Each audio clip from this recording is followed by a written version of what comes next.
Hello friends, आपका welcome है आपके अपने यूट्यूब चैनल ब्रिलियंट शिक्षा बाय अनीता चंद्रा में। तो दोस्तों, इस चैप्टर में हम लोग बात करेंगे cube and cube roots, Hindi में जिसे बोलते हैं घन और घनमूल।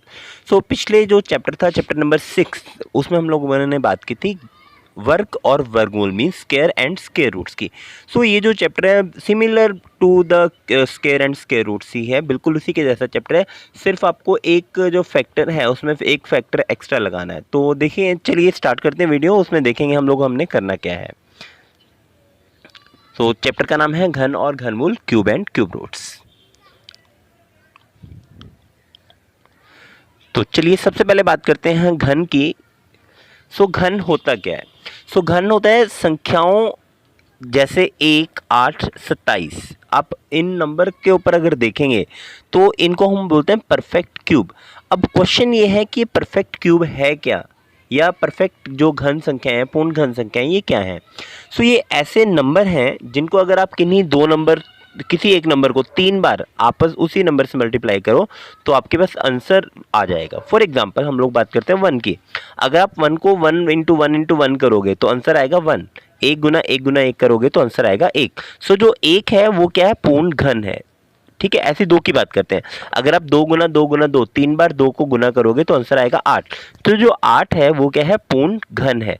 पूर्ण घन होने का मतलब क्या है कि अगर आप 2 को 3 बार गुना करोगे तो 8 आ जाएगा।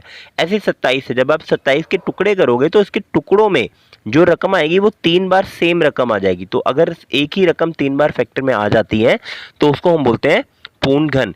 लेकिन ध्यान रखना है कि उस रकम के अलावा कोई और रकम उसके फैक्टर में नहीं आती, मीन्स एक कंप्लीट रकम आपके उसमें आ जाती है। चलिए इंग्लिश में बात करते हैं।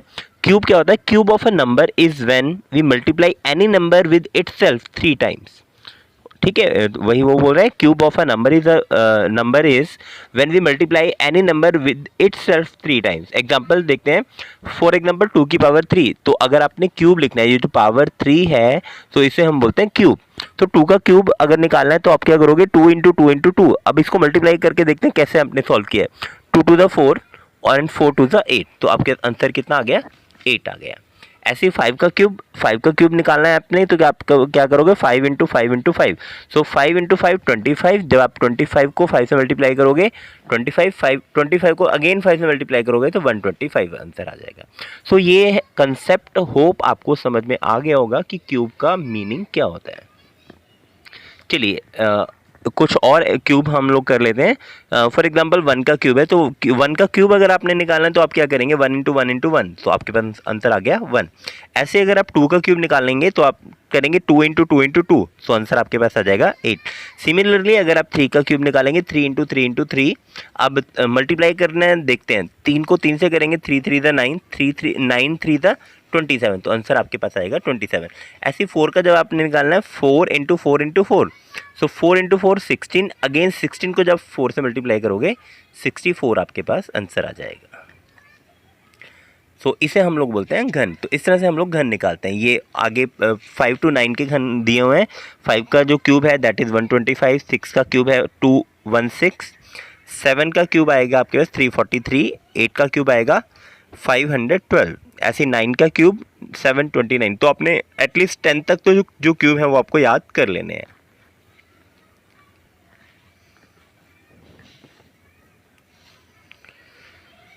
चलिए अब बात करते हैं कुछ ऐसी संख्याओं पर विचार कीजिए जिसकी इकाई का अंक 1 है। इसमें से प्रत्येक संख्या का घन ज्ञात कीजिए। उस संख्या के घन के इकाई के अंक के बारे में आप क्या कह सकते हैं? तो ये आपको एक्सरसाइज में, जब हम लोग नेक्स्ट आगे करेंगे तो उस एक्सरसाइज में कुछ ऐसे क्वेश्चन भी होंगे। तो अब इसके बारे में बात करते हैं कि ये है क्या। देखिए, आपके पास कोई भी एक नंबर है। फॉर एग्जाम्पल आप नंबर ले लीजिए 11। 11 जो है, 11 का जो यूनिट प्लेस डिजिट है, मीन्स जो इकाई का अंक है वो क्या है? 1। तो जब आप 11 का जब क्यूब निकालेंगे 11 इंटू 11 इंटू 11 करेंगे तो वो 1331 आएगा, मीन्स 1331 आएगा। तो इसका 1331 का जो यूनिट प्लेस है दैट इज ऑल्सो 1। याद रखना है कि जब हम 1 का क्यूब करेंगे तो आपके पास हमेशा क्या आएगा? 1 ही आएगा। कहते think about the cube of a number whose unit place digit is 1। ये आपने याद रखना है कि अगर किसी का यूनिट प्लेस मतलब इकाई का अंक जो है अगर 1 होगा तो जब आप उसका क्यूब निकालेंगे, क्यूब करेंगे, तो उसका भी जो आंसर आएगा वो यूनिट प्लेस डिजिट में 1 ही आएगा। ऐसे ही हम लोग 2, 3 एंड 4 की भी बात कर लेते हैं। चलिए ये आपको कैसे पता लगेगा यहाँ पर देख लेते हैं। सो जब आपके पास 1 होगा तो 1 के यूनिट प्लेस में हमेशा 1 आएगा, याद रखना है। अगर 2 है, 2 के यूनिट प्लेस में आपके पास 8 आएगा, 3 के यूनिट प्लेस में आपके पास 7 आएगा, 4 के यूनिट प्लेस में 4 आएगा और 5 के यूनिट प्लेस में 5 आएगा। 6 के यूनिट प्लेस में अगेन 6 आएगा, 7 के यूनिट प्लेस में 3 आएगा, 8 के यूनिट प्लेस में 12 आएगा, मींस 2 आएगा और 9 के यूनिट प्लेस में 9 आएगा। तो आपने ये जो कंसेप्ट है उसको याद रख लेना है। चलिए अगेन ये हमने पिछला जो किया था वो 10 तक किया था। अब हम आगे बात करते हैं 11 से लेके 15 तक।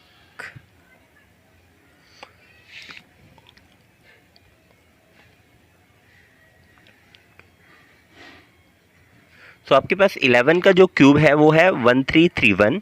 अगर आप 12 का क्यूब करेंगे तो 1728।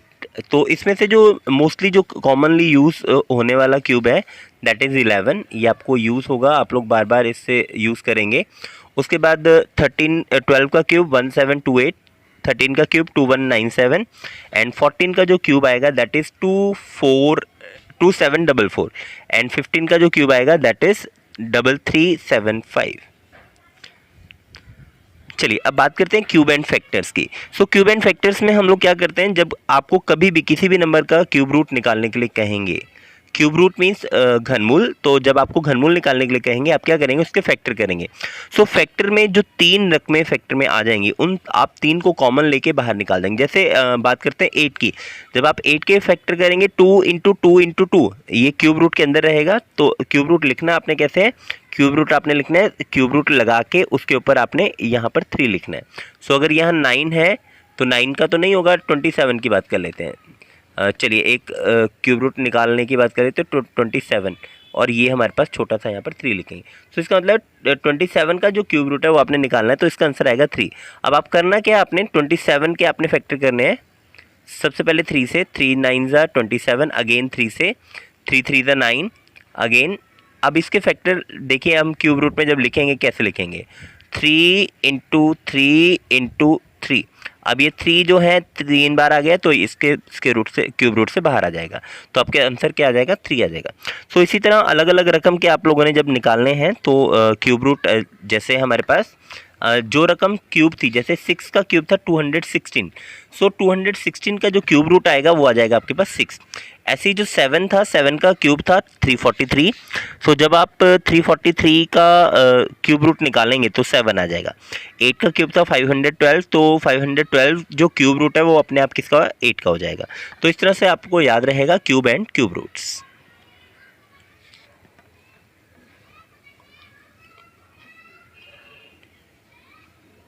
तो होप सो ये जो चैप्टर है, जो बेसिक कंसेप्ट है चैप्टर नंबर 7 का, वो आपको समझ में आ गया होगा। नेक्स्ट वीडियोज़ में हम लोग बात करेंगे एक्सरसाइज की। तो thanks for watching and thanks for subscribing. Thank you very much.